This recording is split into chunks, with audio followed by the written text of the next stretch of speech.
Hey, what's going on? It's your man, Dr. Will, and you know the deal. Let me know what city, what state, what country you are chiming in from. I'm here on the beautiful island of St. Martin on this Friday evening, and I'm getting ready for our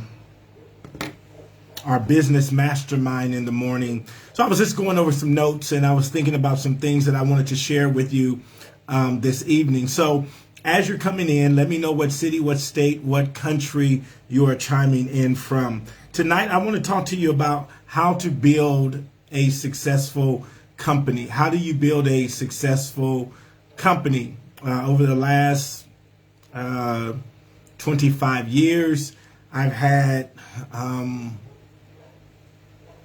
about 10 to 12 companies that I've built. Some of them succeeded, some of them didn't.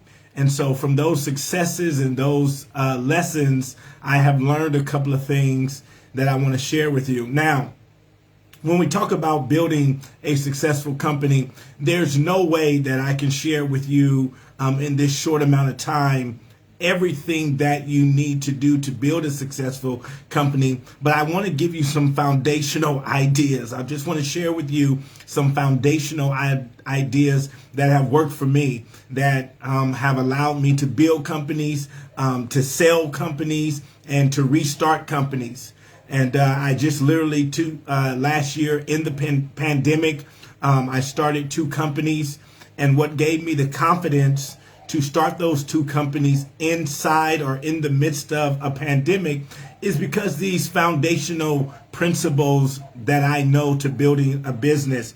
And I was looking, as I'm getting ready for our mastermind call in the morning, I was looking at, one of the books that I wrote on business, and I've written 4 books on business. But as I was going over this book, one of the things that I talk about, and the first thing I talk about, is to begin with the end in mind. To begin with the end in mind. And I'm just going to read something to you to start our foundation off. So the number one question I ask every business person I work with is, what do you want the business to do or provide for you? And I want you to think about that. If you're thinking about building a business, starting a business, building a company, the initial question I want you to ask yourself is, what do you want that business to do for you? I know you know what service you want to provide. I know what clients you want to serve, but what do you want the business to do for you? Do you want it to secure your retirement? Do you want to build a company so you can build revenue to secure your retirement? Are you building a company to handle your day-to-day operational costs just for right now? So why are you starting the company, and what do you want the company to do for you? This is where I start off all my consulting clients with, what are we wanting the business to do for us? In 2019, the beginning of 2020, I sold one of my companies, and I was talking to one of my friends, and he said, was it difficult for you to do? And I said, not at all, because I knew what I wanted that company to do.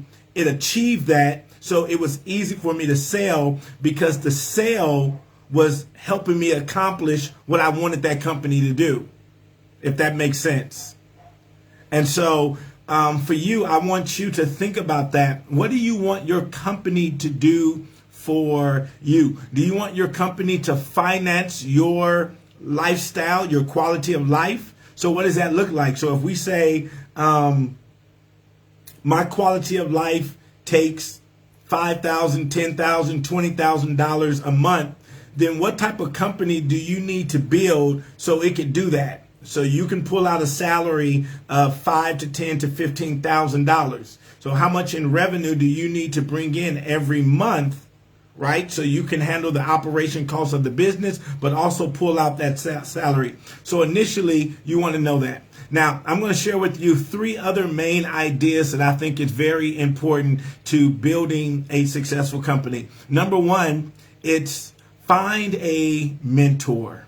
Find a mentor. Find someone that you have access to. And when I talk about a mentor, not somebody on YouTube that you watch, but I'm talking about somebody that you can tangibly reach out to, that can call, an individual that knows you, that knows your business, that is willing to help you. But above all, someone that has already achieved what you want to achieve. Find that mentor, because in finding that mentor, they're going to be able to help you navigate the waters of building a successful company.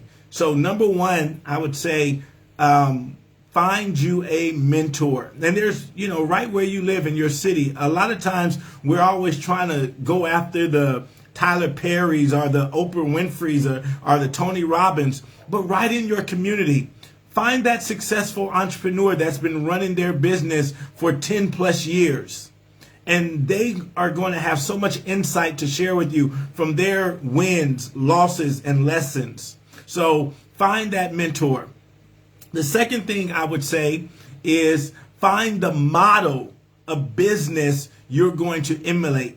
Find somebody that's doing something similar to what you want to do. Find somebody, the model of business that you want to model your business after. Every time I start a company, I literally go find a model, because there's nothing new under the sun. I'm not trying to recreate or reinvent the wheel.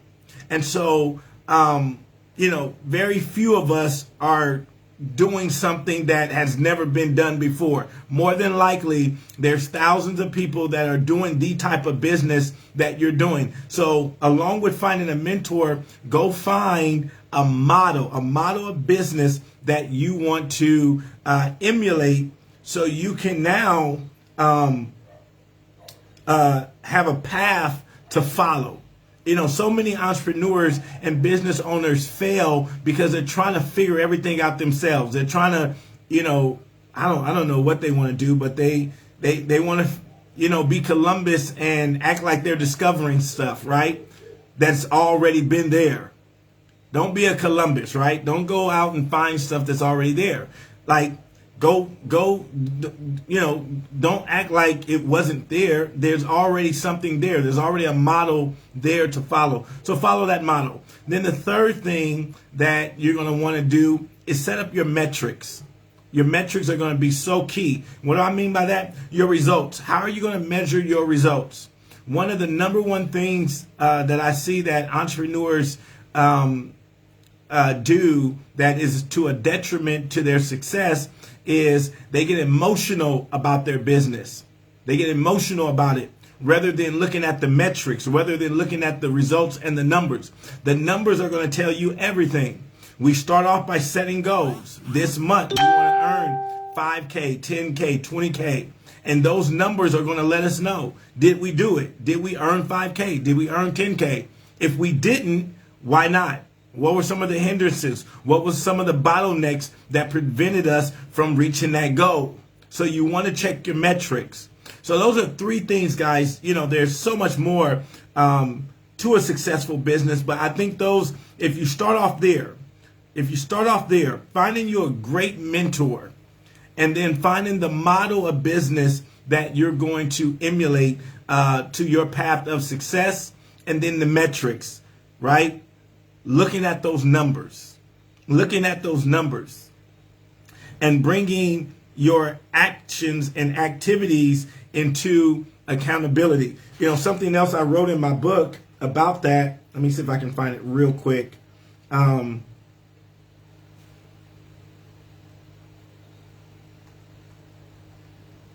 me see if I can find it where I was talking about it in the book. Here it is right here. Know the business. Chapter 3. Know the business.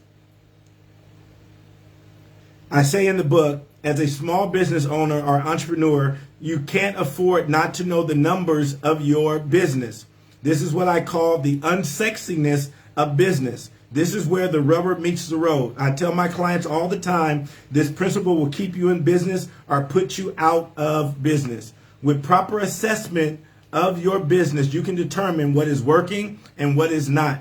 This will give you clarity, direction, and focus for your time and business. To become a leader in your business arena, it is critical to regularly assess the progress of your business, the progress your business is making. Evaluate where your business is today compared to where you want it to be in the future. Right? So that's one of the things I write in the book. What's going on, Nate? Happy belated birthday to you, man. And so those are just some things I want to share with you. As I said, I'm just sitting here in the office getting ready for our business mastermind call in the morning.